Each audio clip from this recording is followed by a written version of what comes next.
Hello and welcome to News Central Television. My name is Mazino Appeal. The top stories this hour. 6 soldiers killed, others missing after ISWAP raid in Borno State. And cybercrime unit of Nigeria police recovers 8 billion naira, rated best in Africa. And also Chad says French president in the wrong era over comments to African countries. Details coming up shortly. You're welcome again. Now, the Defense Headquarters has confirmed that 6 soldiers were killed during a raid by the Islamic State Boko Haram group on a military base in Borno State. In a statement, the DHQ said while 34 terrorists were neutralized and 23 AK-47 rifles were recovered, 6 personnel lost their lives in the operation. However, 2 military sources claimed that fighters from the Islamic State West Africa province launched the pre-dawn attack on Sunday using trucks and motorcycles on the base in Sabongari, Damboa district. The insurgents reportedly set fire to the base and army vehicles. Troops recovered over 200 rounds of 7.62mm special ammunition during the operation. Now, still on security issues.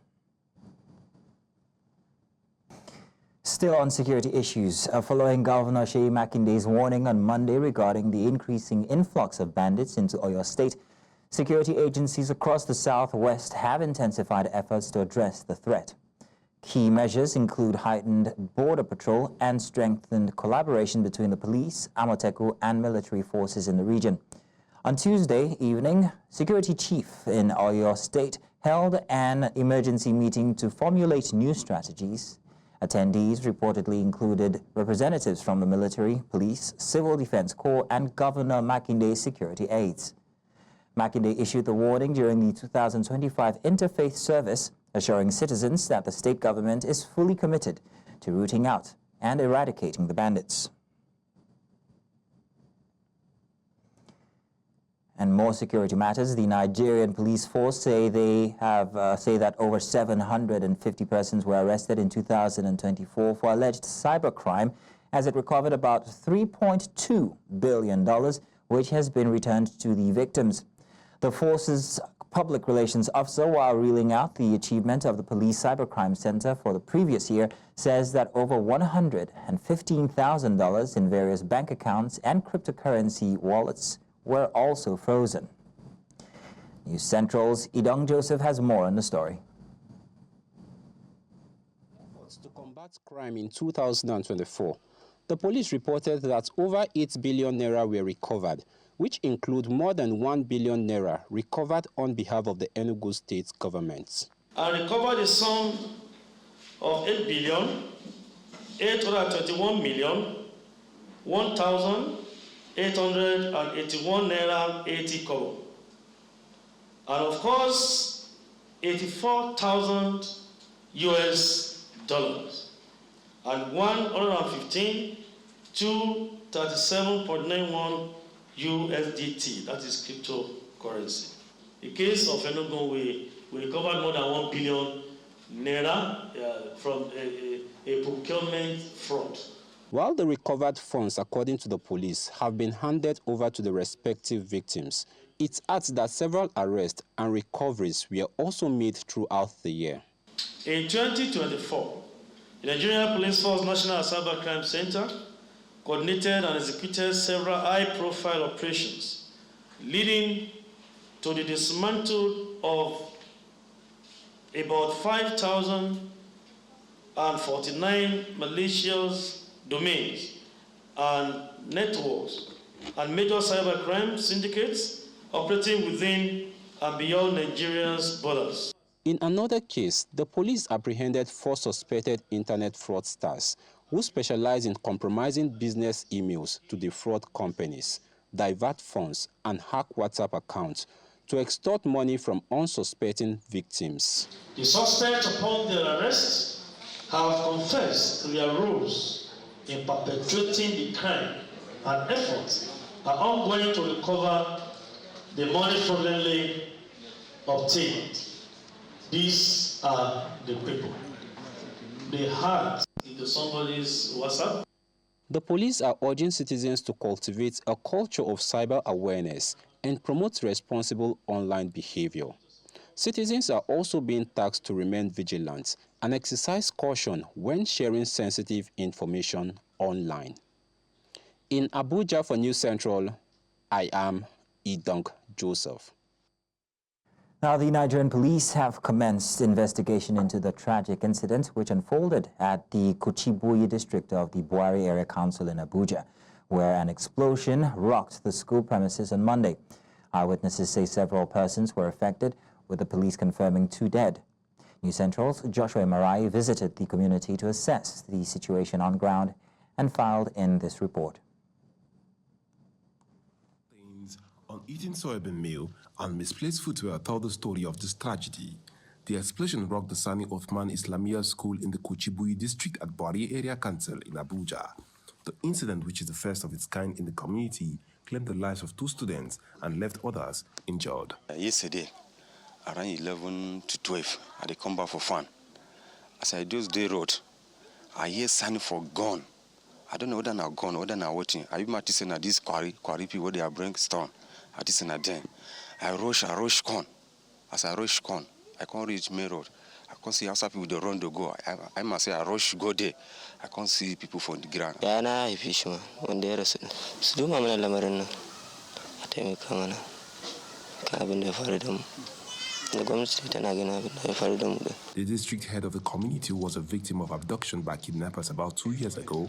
Reacted to the incident. I want to tell the government, I want to tell all would say, this Alimajiri, I'm not going to allow them to enter this my community again. The thing don't stop. We're not going to hear anything Alimajiri again for this my community.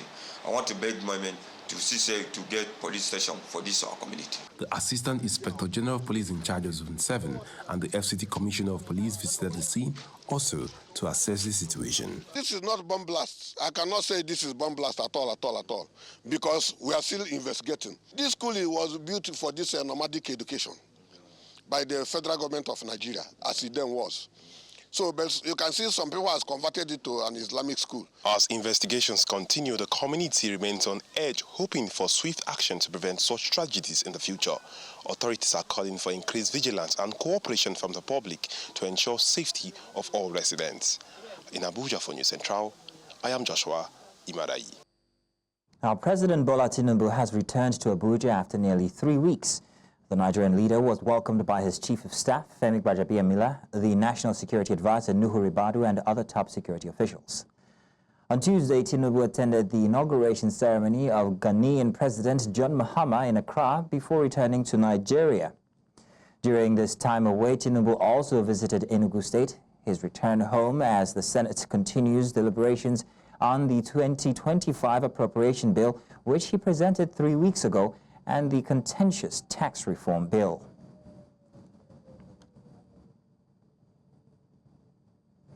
Now, away from security matters, the federal government has commenced payments of long overdue entitlements to retired military personnel following repeated protests. The veterans who had gathered at the Ministry of Finance headquarters in Abuja on Tuesday began receiving payment alerts while still at the protest site.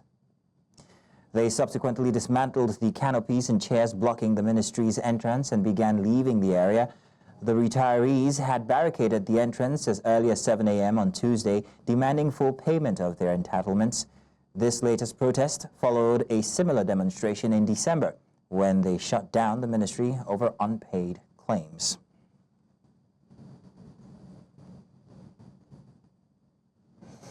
Now let's shift our focus to appropriations. The defense of the 2025 budget estimate by ministries, departments, and agencies before various House committees failed to commence on Tuesday as scheduled.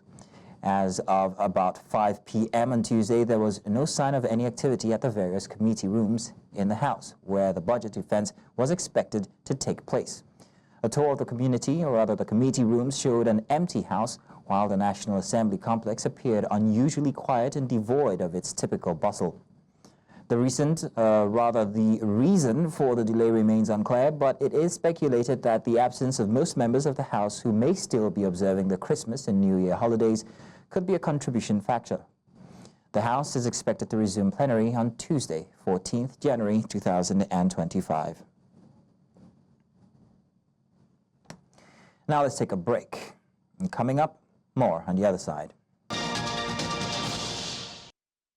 Welcome back. Justice Emeka Nwite has delivered a landmark ruling directing the Nigerian Immigration Service to pay 3 million naira in general damages to Benita Ezumezu for losses incurred due to her inability to travel for professional engagements.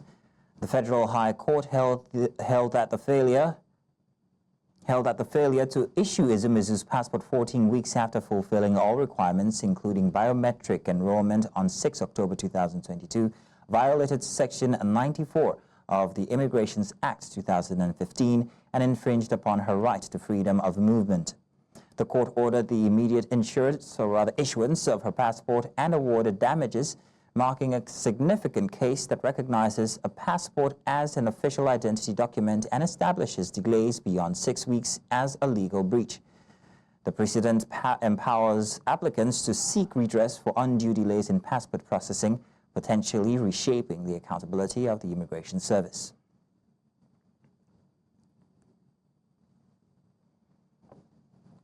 And now to health issues. The Nigeria Center for Disease Control says the country is at moderate risk for human metapneumovirus. In a public health advisory, the agency said the federal government is closely monitoring the outbreak of the virus and is taking safety measures to strengthen the country's preparedness and response capacity.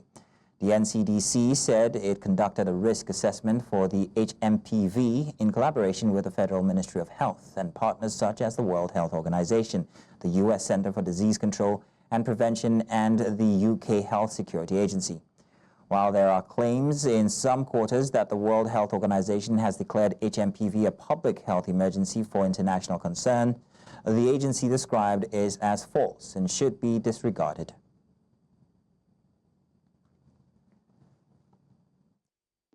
We are joined by consultant public health physician, University of Nigeria Teaching Hospital, Enugu, Dr. Amobi Amoha.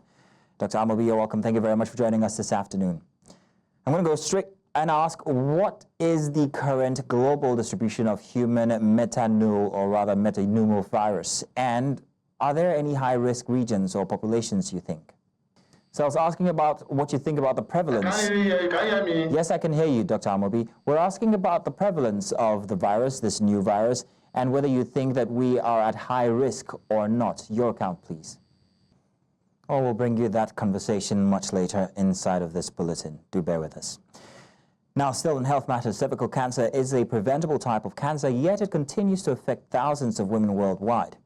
News Central's Bettina Nweli highlights its significance, the steps to prevention, and how you can play a role in saving lives. That causes cervical cancer lives harmless in men. It's only when a certain strain gets into women that it becomes cervical cancer. The month of January is the Cervical Cancer Awareness Month, serving as a reminder for women to take proactive steps towards their health. According to the World Health Organization, cervical cancer is the fourth most common cancer in women globally, but with early detection, it is highly treatable. I'm not aware about cervical cancer. No, I don't know about it. I'll hear about it, but I don't know about it. I've heard about cervical cancer, but I don't really know much about it. But I know it's prone to women, and it's the cancer of the cervix. I know about the Human Metapneumovirus, and I know about its vaccine. I have been vaccinated. According to the Information Center on HPV and Cancer, approximately 12,075 women are diagnosed with cervical cancer each year in Nigeria, with about 7,968 succumbing to the disease, making it the second most frequent cancer among Nigerian women and the second leading cause of cancer deaths among women aged 15 to 44. Cervical cancer is one of the cancers that presents no symptoms until it has become cancer.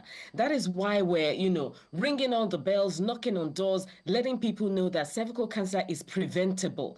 And the reason it's preventable is because before it becomes cancer, we can catch it early when the precancerous cells are growing. So women won't know that they have cervical cancer until it has gotten to the bad stage. In 2020, The latest year for which data is available, Nigeria recorded 12,000 new cases and 8,000 deaths from cervical cancer. If people are not aware of anything that's happening, then they will be ignorant and deaths will be occurring. Cervical cancer is 100% preventable. So if you're a woman that is sexually active, ask your doctor about, doing the smear test. Ask your doctor about cervical cancer prevention. If you have children or girls especially, from the ages of 9, get them vaccinated. When you get children vaccinated at that age, you're preventing one case of cancer being prevented for the rest of their lives. Another thing is for women to go and get HPV tested. Let's know your status. Know, if there's HPV in your system and things like that. It's important to raise that awareness. The month of January isn't just about resolutions. Schedule your screening, talk to your healthcare provider about the HPV vaccine, and share this knowledge with all and sundry in order to make a difference by spreading awareness and encouraging preventive care in Nigeria.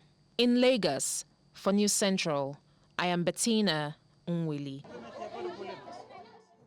And now to politics. Oyo State Governor Okpebholo has defended the suspension of 18 elected local government chairmen by the State House of Assembly. Explaining the event that led to the suspension, the governor alleged that the chairman failed to account for the purpose of contributing 800 million naira monthly to leaders of a certain political party. Okpebholo disclosed this during a meeting with acting local government chairmen at the government house in Benin City, the state capital. Reassuring the acting chairman of his full support, the governor expressed confidence in their ability to deliver services that would drive grassroots development across the state. And Plateau State Governor Mutfwang has urged the newly inaugurated chairman and 4 commissioners of the State Civil Service Commission to prioritize visionary leadership in their quest to ensure professionalism and excellence. He said only through this approach can Plateau State realize the aspirations of its people concerning the Civil Service Commission. News Central's Chizoba Nyanwe has more on this.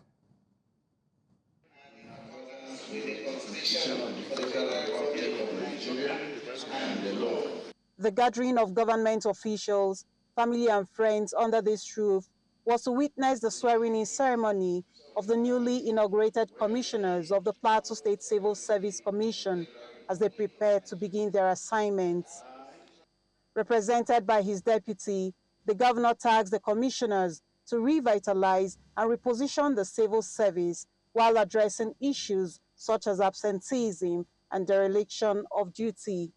This event reflects our collective commitment to strengthening the backbone of government operations, the civil service, for the advancement of our beloved Plateau State. The civil service remains the engine that drives government policies and programs. Its effective and efficient functioning is key to addressing the needs and aspirations of our citizens. To lead this commission is Paul Y, who has pledged to uphold the trust placed in him and his team. God helping us, we will not betray the trust, but we will build on what is already laid down by the government to move the civil service to an envious height. Stakeholders remain optimistic that the new civil service commissioners will deliver on their mandates. To me, they are coming with a package that will strengthen the civil service in terms of better innovations, possibly to encourage civil servants to be coming to the office all the time. They have experiences that we believe that when they bring them up on board, governance on the Plateau will take another new dimension for the good of the people of Plateau State. With the caliber of people that have just been inaugurated as members of the Civil Service Commission, I think Plateau people should expect the best. Only time will tell how this mandate translates into a more effective and efficient Plateau State. In Jos for News Central, Chizoba Anyuwi. Previous story about the Human Metapneumovirus, where we were previously supposed to have a guest, Dr. Amobi Amoha, who's joining us now. Dr. Amobi, I'm hoping you're with us now. All right, I'm hoping that your device is not muted. If it is, please, if you can just check on that for me. Thank you very much. While you're doing that, I was asking from before what the current global distribution of human metapneumovirus is, and if we are at high risk of, well, getting it in this part of the world, here in Nigeria. Okay. Can you hear me? Yes, I can. Go ahead, please. Okay, since its identification in 2001, human metapneumovirus has been detected worldwide, with infection peaking in late winter and early spring. The virus exhibits complex and dynamic distribution pattern, varying significantly between community and region. Recent data indicate a notable increase in the virus cases in China in late 2024, with the adenovirus accounting for 6.2% of positive, respectively, illness death and 5.4% of infected hospitalization. Other virus observed in neighboring countries, including Hong Kong and India. While this virus is globally distributed, certain populations are at risk for severe illness.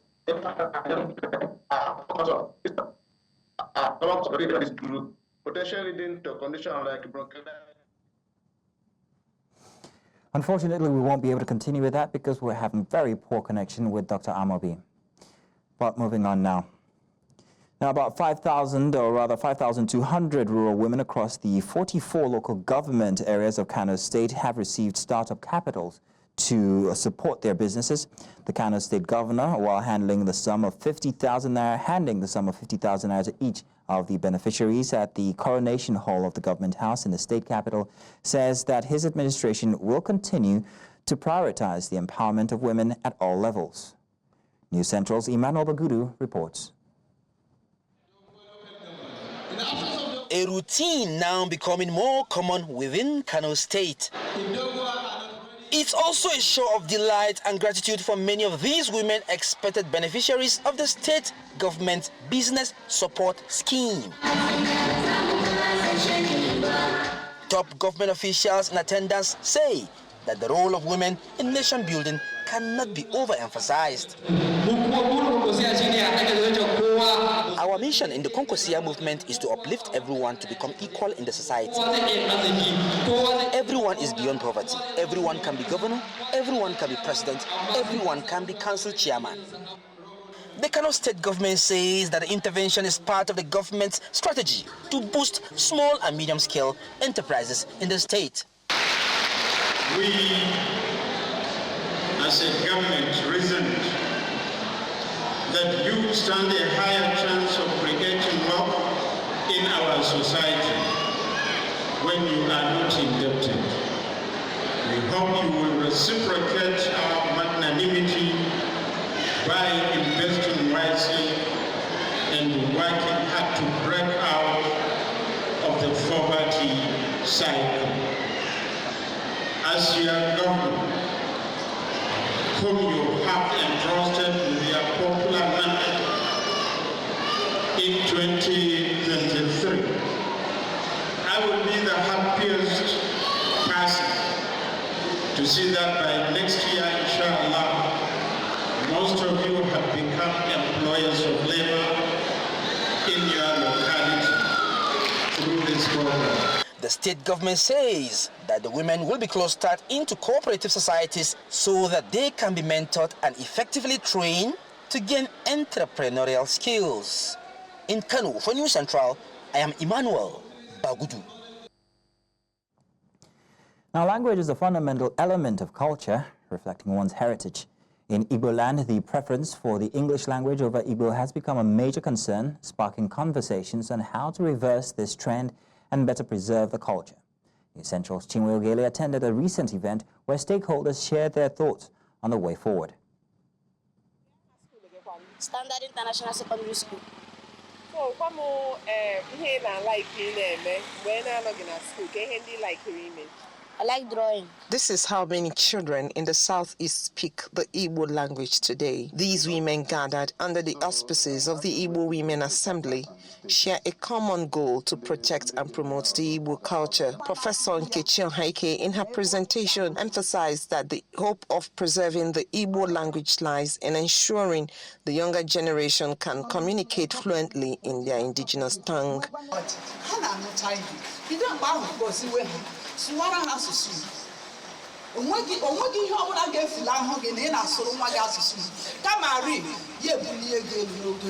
The national president of the Igbo Women Assembly, Nneka Chimezie, and the event's chairman, Godson Asamoah, called for collective efforts to address this challenge. Language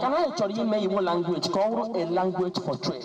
All our professors, I develop when we compete like other languages of the world. Culture Igbo, value Igbo, asụsụ Igbo na alazi alawa. Anyị na-asụ Bekee. Other speakers at the event stressed the need for state governments in the southeast to enforce their policies on Igbo language education in schools. At the forum held by the Igbo Women Assembly in Umuahia to inaugurate the Abia chapter, a former commissioner for women affairs in Abia State, Chinedu Brown, encouraged women to form cooperative societies to support cultural preservation. The Igbo Women Assembly ebe dị mfe a ga-akụziri anyị nọkọta n'ime ya onwe ihe anyị chọrọ ime anyị agaghị ịchọwa onye ga-enye anyị ego anyị ji eme ya. Parents also acknowledged their crucial role in ensuring their children understand and use the Igbo language regularly. Ha ga na school na akụziri ha asụsụ Bekee ha lọkwa n'ụlọ gwa ha nne na nna ha na-asụkwara ha asụsụ Bekee ọ dịghị mma ọ ga-eme ha pụzie ha ga-ama na ha wu ndị Igbo. We even speak to the children in English, in Igbo. They will reply in English. It's wrong. So parents should choose their children from the crowd to learn to speak Igbo. The Igbo language is undoubtedly under threat as the younger generation, entrusted with the task of carrying forward the Igbo heritage, struggles to communicate fluently in their native tongue. In Umuahia for News Central, I am Chinwe Ugeli. As Nigeria continues to look at ways to harness the numerous potentials of its maritime sector, experts have advocated sustainable practices to ensure the long-term health and productivity of its blue economy. Nigeria needs to take seriously the issue of policies and stringent regulations that support environmental protection, economic efficiency, and social responsibility, among others, which industry experts believe will shape 2025 expectations. News Central's maritime correspondent Nyoma Obiaswalo has more. Stands at a critical juncture in 2025. With its potential to boost economic growth, foster trade, and create jobs, the sector requires urgent and focused policy attention. Key issues, if addressed expeditiously, could help unlock the sector's potential and position Nigeria as a dominant maritime hub in Africa. The Minister of Marine and Blue Economy, Adegboyega Oyetola, and heads of maritime agencies must adopt a results-oriented approach to governance in achieving the expected growth in critical areas such as renewal of the expired port concession agreements, growing concern of safety on the inland waterways, supporting indigenous ship owners to compete globally, addressing dilapidated and failing port infrastructure, deploying scanning machines to facilitate trade, and releasing the marine and blue economy policy direction. This year, 2025, once again presents this opportunity for Nigeria to move away from a mono economy and fully diversify. Without us having this issue of currency resolved, even if you have the waterways dredged, you have the equipment in place, if you don't have the import, it's still a problem. So if that has been taken care of, then we can now start talking about the fact that what is government, how prepared is government on other criteria. It is important for federal government to renew concessionary agreement. I am of the opinion, however, that you need to review the concessionary agreement. Terminal A, has it fared well? Terminal B, have you done well? If you have not added value to our imports or to cargo operations, I'm of the opinion that your contract should not be renewed. Stakeholders are expectant that the ministry will exercise its authority and move from words to taking decisive action to unlock the sector's full potential and establish Nigeria as a global maritime powerhouse. In Lagos for News Central, I'm Norma Obiaswalo. Coming up, Chadian president says French counterpart is in wrong era over appreciation remark. We'll have the details after the break. Join us then.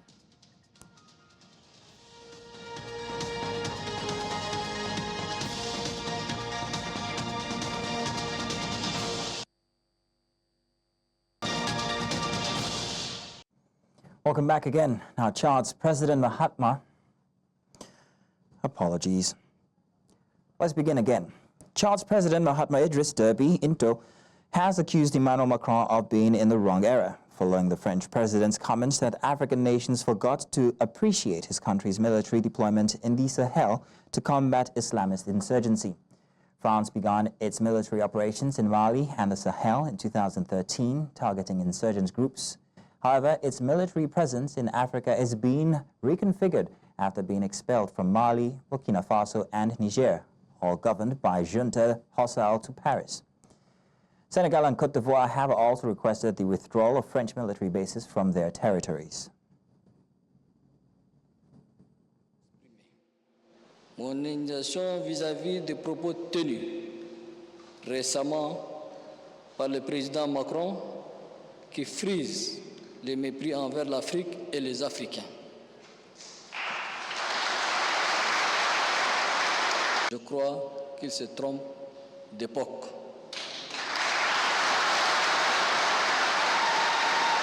Ce qui concerne le Tchad, la décision de mettre fin à l'accord de coopération militaire avec la France est entièrement une décision souveraine du Tchad. Cela ne souffre d'aucune ambiguïté.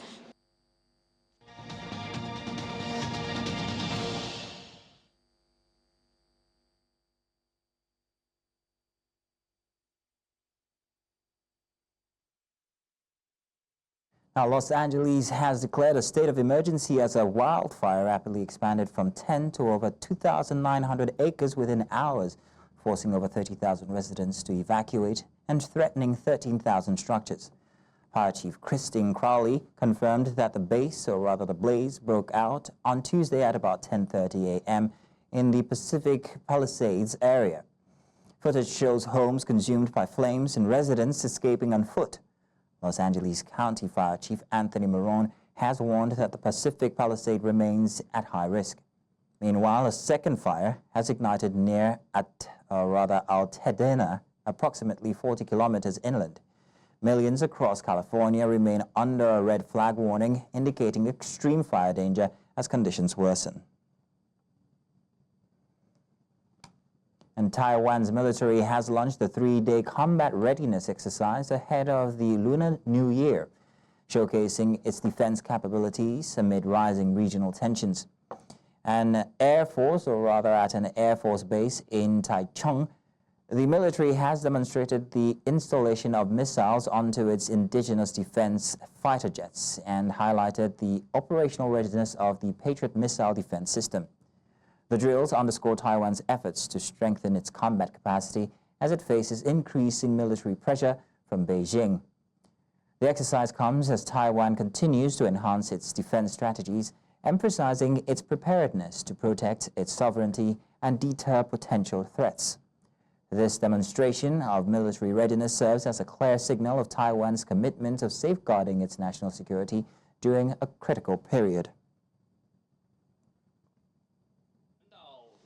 以对岸的最近距离来说，其实就是在新竹以台中这一带，而且我们在这一带的部分，其实我们完成起飞之后，其实大概1到2分钟就可以准备到达我们所对应的位置。所以我们过去的话，其实刚才这位媒体朋友提出的3分钟，是对我们来说是绰绰有余的。军对于所有国防武器装备的采购啊，它有一个优先的顺序。那么目前我们的有4个重点，包含针对不对称战力的一个强化、后备战力的强化，以及我们防卫韧性的一个提升。另外，应对这个所谓的灰色地带袭扰的一个威胁。这目前啊，这4个方向是我们建军的一个重点的方向。 Israeli airstrikes have struck Khan Yunis in southern Gaza, triggering chaotic scenes as Palestinians rushed the wounded and dead to Nasser Hospital. According to Gaza health officials, at least 12 people were killed in the airstrike, including 7 children, and over 20 others were injured. The strikes targeted several areas, including Al-Mawasi, where displaced Palestinians are living in tents along the coast. 4 children were killed when a drone strike hit a tent, igniting fires and wounding others. Another strike on a house claimed the lives of 5 people, including 3 children, while separate strikes on the car and an apartment left 4 more dead. The attacks occur as mediators from Qatar, Egypt, and the United States continue negotiations in Doha to end the fighting and secure the release of Israeli hostages. قلت رب سلم فجأة الصاروخ اللي بدار جيراننا طبعا الدنيا سكرت ما عرفتش ولا حاجه ايش اللي صاير يعني قمت يعني مسكت في زوجتي فقدت الاولاد حطيت شعر ان انا مصاب يعني في دم بنزل من راسي اخذت الاولاد والبنت وطلعت فيهم واجونا الجيران اخذتهم وامنتهم وهي الناس لحتى الان تحت الركام. Now let's take another break, and when we get back we have more news from the international scene and sports coming up.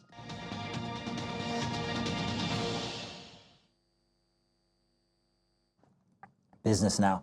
Preparing for retirement in Nigeria involves establishing clear objectives, understanding pension schemes such as the contributory pension scheme, and also evaluating one's financial health through net worth assessments. Now, retirees should anticipate expenses while consistently saving in reliable investments like real estate.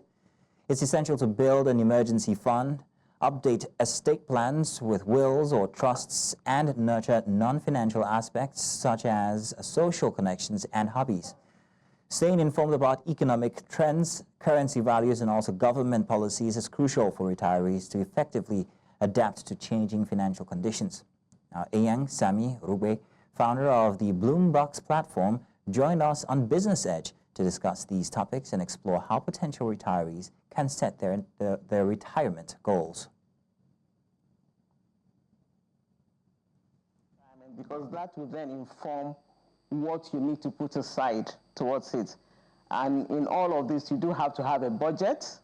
I would suggest that you use a pension calculator or a retirement calculator to calculate what is likely to be your financial needs when you retire. So towards that, you have to start early. The conversation for retirement for me should start very early in career, because then you have a long time horizon to plan. That is the best place to start. And that way you can kickstart your financial preparation.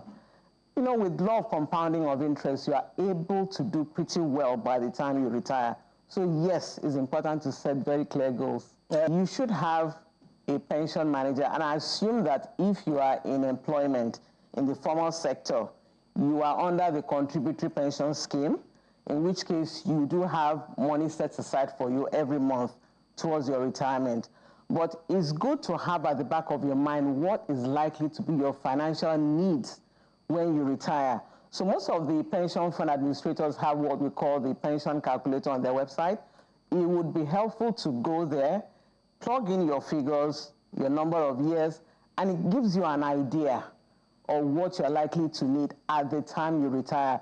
So you then know whether you're on the right track, because if you are contributing just under the CP as a contributory pension scheme, and you have an RSC, there are opportunities to do more. You have the additional voluntary contribution, and if you're in the formal sector, of course, there's a micro pension scheme available to you.